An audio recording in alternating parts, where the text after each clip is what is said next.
Hello everyone, it's Neil here from 3D Tutor and I'm back with another Blender tutorial, and this time we're going to actually look at stylized rocks. So a really easy way to actually create and actually texture stylized rocks, pour in a shader, pour on material and really create something really fast with just a few simple techniques.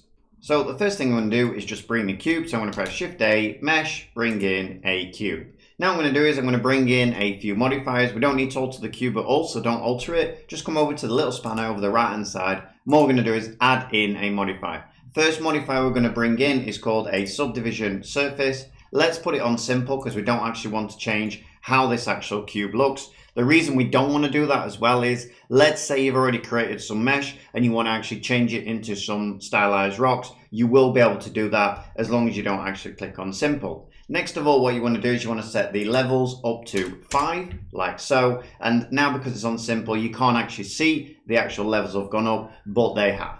All right, so let's now close that down and actually bring in the next modifier, which is going to be a displacement. So we're going to click on displacement, you're going to click new, and you're going to actually rename this. So if we rename this to something like stylized rocks, then you can save this blend file out and you'll always have it there actually saved in there. All right, so let's click enter, come down to where it says actual strength. And then what I'm going to do is I'm going to set the strength to 0.2 and the mid-level to 0, like so.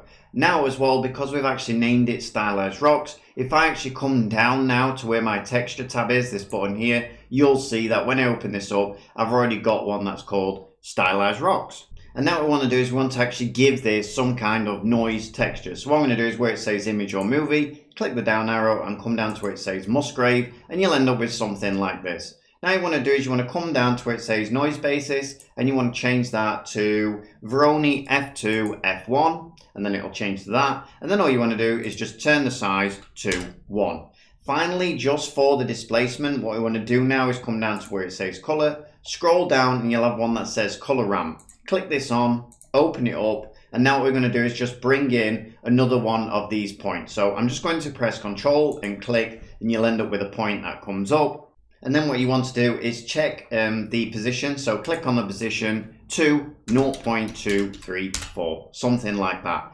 Finally then, all we want to do is just change this color now. And what this is basically doing is it's changing the actual noise based on this color here. So if I move this up, for instance, you can see it gets darker or lighter, and that's what's actually changing how these rocks are actually going to look.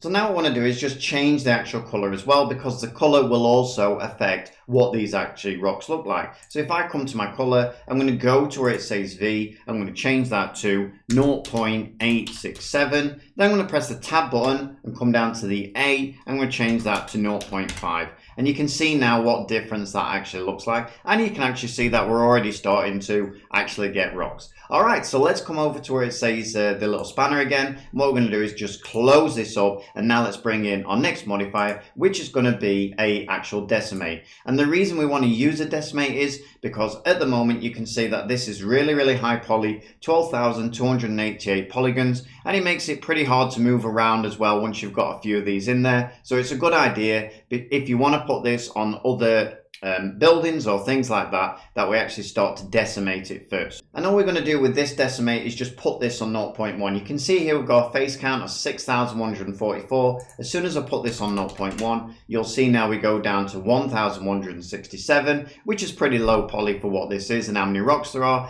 But you can also see that it's actually really looking much nicer now we've actually collapsed that down. All right, so the next thing we want to do is just put that down, and now let's bring in another modifier, and again we're going to bring in another decimate. This time we're going to put it on planar. I'm going to set the degrees to 15, something like that, so 1.5, and then come down and click this all boundaries on, and now you can see we're down to 541 polygons, which is really low, and it's looking a little bit blocky at the moment. So what I want to do is I want to shade smooth, and then what I want to do is I want to come over and put this on where it says normals and just click auto smooth on, and you'll see now that it's actually started to smooth those out flatten those faces and things like that. And don't worry, we're nowhere near done yet, so we can do a lot more with this. So let's come back to our little spanner. Let's actually click this up and let's bring in our next modifier, which is going to be a smooth. So if we come down and bring in a smooth modifier, you can see it really actually starts smoothing those off now. And basically what we want to do with this is we want to repeat the amount of smoothness. Now if you click these up, it takes a lot longer, so just click on it and put in 4, and now you'll see that it really starts to actually smooth those off. Now the thing is, you'll see, well, I've lost all of those rocks and things like that, but don't worry, because what we're going to do now is actually bevel it. So if we close that up now, come down to where it says bevel and bring in an actual bevel. Now what we're going to do is we're going to put the width type onto percentage, and we're going to turn this percentage up to 10% like so. And now what we're going to do is we're going to put this onto angle, and just put your angle down to something like 20 like so. And now you'll see that, well, it looks like rocks, but they're not stuck out as much as they were before. And now all we want to do is bring in a weighted normals to actually fix that. The last thing though, before we actually come off the bevel, is if we come down to geometry, just click off the clamp overlap, and that's just in case you actually want to mess around with pushing these rocks out and things like that. If this clamp overlap isn't ticked off, you won't actually get the beveling actually working, so just make sure that's ticked off. Now let's come up and bring in a weighted normals, which is this one over here, and now you can see they're really starting to look really nice. And again, you can go back to your actual texture here and, you know, play around with the colors and things like that to make them stick out more or less, or whatever you actually want. Now then, the actual weighted normals can stay exactly as it is. All we want to do now is close that up, and we actually want to triangulate this now. So if we come down and hit the triangulate button, you'll see we end up like that. Just keep the normals on. And the reason we triangulate is because if we don't do that, you're going to end up with a load of n-gons and things like that in there. So when you apply actually all these modifiers, the mesh is actually going to be a mess. At least where they're actually triangulating it, if you want to send this through to another piece of software like ZBrush or something like that, it's actually triangulated ready. So it's actually ready to go. Now we're not done yet, so keep following along if you actually want to learn how to actually texture and add a shader onto our actual stylized rocks. And then finally just close that up, and there's your actual rocks. Now the best thing is with these rocks is I can now come in and I can actually grab this face, and let's say I want to pull it out. I'm going to press E, press the tab button, and what you notice is now it actually stretches it out. If I press tab again, press Ctrl R, bring in an edge loop, left click, right click, and then come in and let's bring this up. So let's press E, bring it up, and there you go. So you can see it actually conforms to any of the shapes that you might actually have already within your scene. So that's really good. Now if I press Shift Spacebar, bring in my move tool, put this to the left hand side, let's press Shift A, and what we're going to bring in now is an actual UV sphere. So bring in a UV sphere. Let's not make it bigger straight away. Let's first of all come down and just alter the amount of segments and rings, because at the moment it's got way too many. When you're dealing with something like these rocks, it's better off actually to have it lower polygon, because we're already actually subdividing it anyway. So let's come in and put this on something like 12 and 12 like so. And now what I'm going to do is I'm just going to Shift select this one, Shift select this one, press Ctrl J, and then what will happen is this will inherit all of those actual rocks. And as you can see, now let's press tab. Let's come into our little UV sphere. Let's press S and bring it out. And as we bring it out, those rocks now are actually going to get bigger as well. Press P, selection, separate it off, and there you go. You can see exactly what that looks like. Now let's bring in some light so we can actually see what we're doing here, and let's get rid of this one. We only want one of the rocks in the scene anyway, so let's delete this one. Let's bring this up. First of all, I want to set the actual orientation to the center of my rock, so Ctrl A, all transforms, and then right click, set origin to geometry, like so. And now what I want to do is I want to pull it up a little bit, like so. Alright, so let's now come over, and what we'll do first of all, we'll put this onto cycles. So I'm going to put this onto cycles. I'm going to use my GPU instead of my CPU, so I'm going to put it on GPU compute. You might have to use your CPU. We're not going to go through in this tutorial how to change that or anything like that. Just put it on GPU or CPU, and then all you're going to do is just click on the denoising in the actual viewport so we can move around and actually see what we're doing.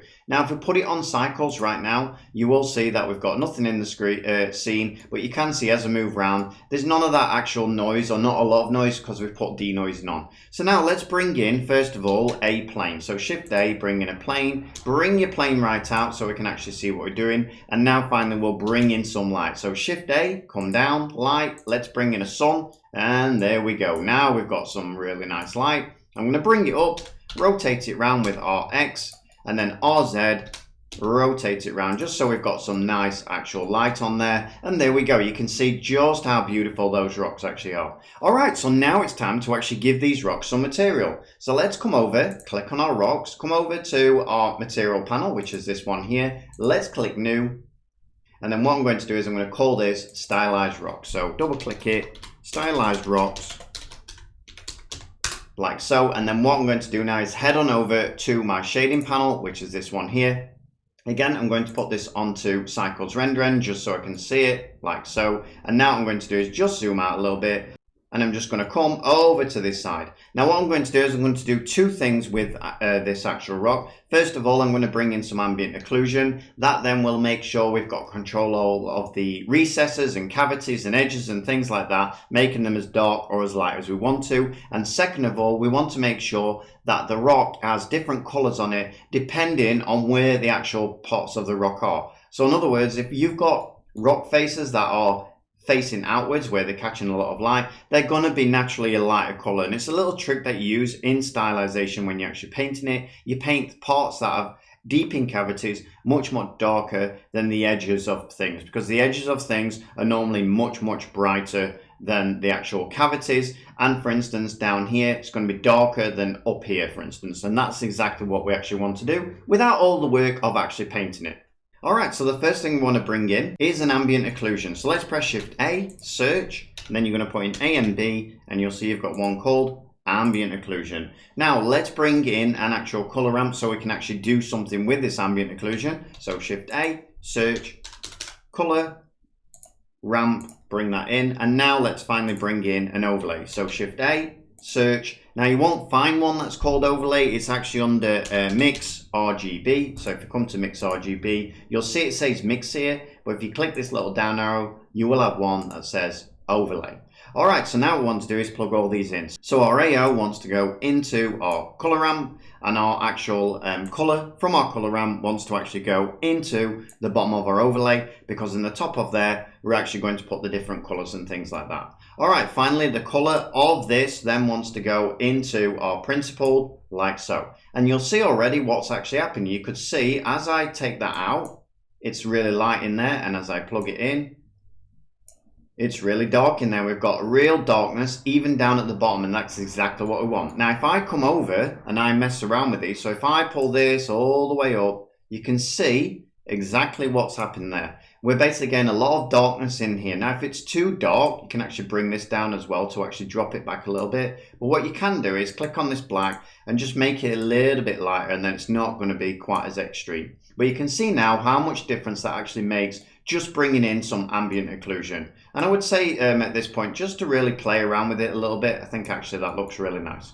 Alright, so now it's time to actually give our stylized rock some actual materials, and we want to do it in a way where we can give it quick materials to make the rocks look like it's actually been hand painted and give it that real stylized look and feel, but without all the work. So basically, how do we actually do that? So the first thing I'm going to do is I'm going to bring in a mapping node. So if I press Shift A, you can do a search, and you'll end up with one that is called mapping. So this one here, bring that in. Next of all, I want to bring in a geometry node. So Shift A, geometry, and we're bringing this in basically to tell Blender where we actually want to place our different colors. So let's now bring the pointless and put that into the vector of our actual mapping. And then what we want to do is bring in some math nodes. So if we Shift A again, math, bring one in, and I'm going to duplicate this one. So Shift D, then I'm going to grab them both with Shift click, and then Shift D, duplicate them both again. And now what I'm going to do is plug all these in. So basically I'm going to plug my vector into the top and just work my way down, plug in all of these in, oops, like so. And then what I'll do is I'll just grab all of these and just move them over here with the actual G key. Now what I want to do is I actually want to plug this into something basically to allow me to have different colors. So Shift A, color ramp, like so. And then finally, what I want to do now is I want to plug this into the fact of here, and I want to change a few of these maths now. So what I want to do is I want to change this to modulo, and I want to change this one, so the second one, to multiply. And now I just want to play around with some of these values a little bit. And as I say always, don't play around with your values until you've actually seen what I'm actually going to do, and then you can play around with them to your heart's content. So let's put this on 0.6. Let's put this one on 1.4. Let's put this one on 1.060. And this is probably the actually most important math node.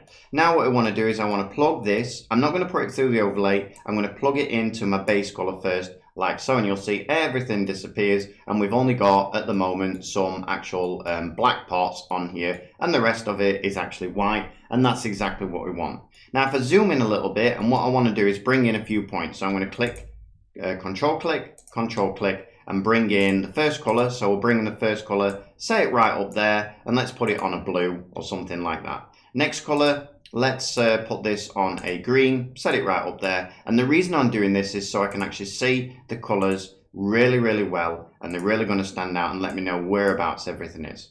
Okay, so the last one, let's set that on, let's say, have we got a blue, something like that, a blue. So you can see at the moment that our main colors are this one here, but if I actually start to move these now, so if I move this red up, for instance, you'll see that we actually start to get some actual red appearing.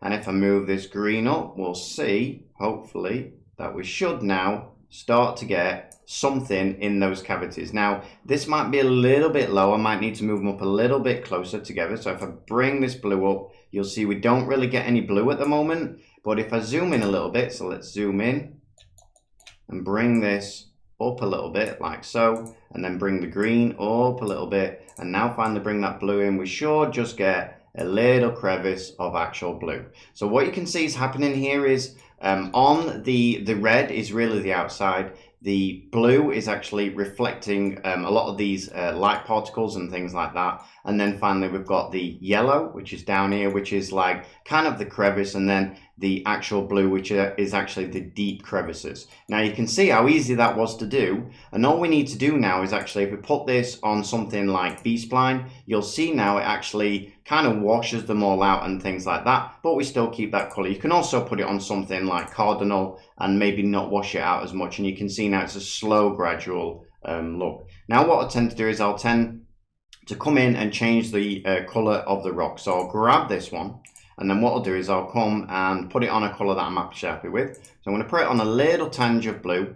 I'm going to bring it down to a little bit darker, and just first of all just set up the actual color. So actually grab that one and then come to your red and grab the pipette. So if I grab this, you'll see you've got a little pipette. Click on there and then click on the gray, and then the next one, grab your little pipette, click on the gray, and then finally the green pipette, and put it on there. All right, so now we know that the outside, so this one here is should be a little bit lighter. So what I'm going to do is I'm going to come to this one, I'm going to put it a little bit lighter like so, and then I'm going to come to the next one, and this one should be a little bit darker, so a little bit darker like so, and then finally the last one, which is this one here, should be the darkest of all, like so. And now you can actually come in and change the actual color of them. So if I come to this one now, I can actually make it a little bit lighter, as you can see, and come to the next one then and make that one a little bit lighter, as you can see. And now you can actually see that we've got all of these different colors in here.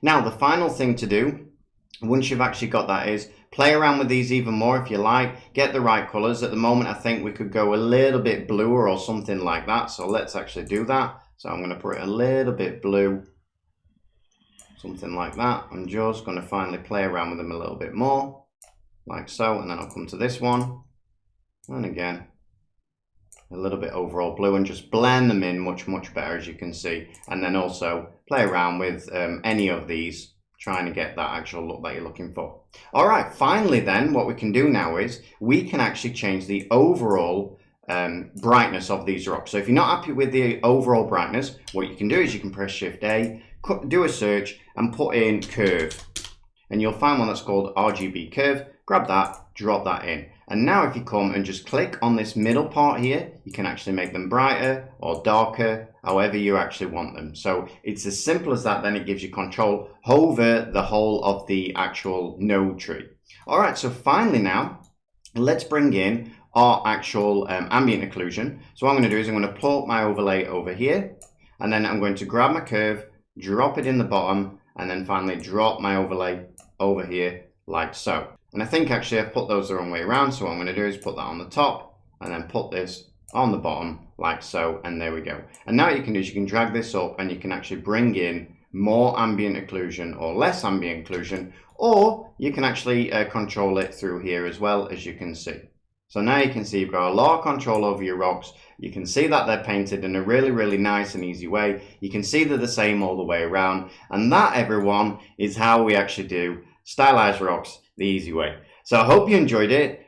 Drop a comment down below if you did, and let me know what you thought of it, or if you're having any problems with it. And as always, if you want to check out my courses or memberships and things like that, especially Patreon, where there's 230 hours of courses right now, which you can get for free, then check out the links down below. All right, everyone. So until next time, happy modeling. Bye-bye.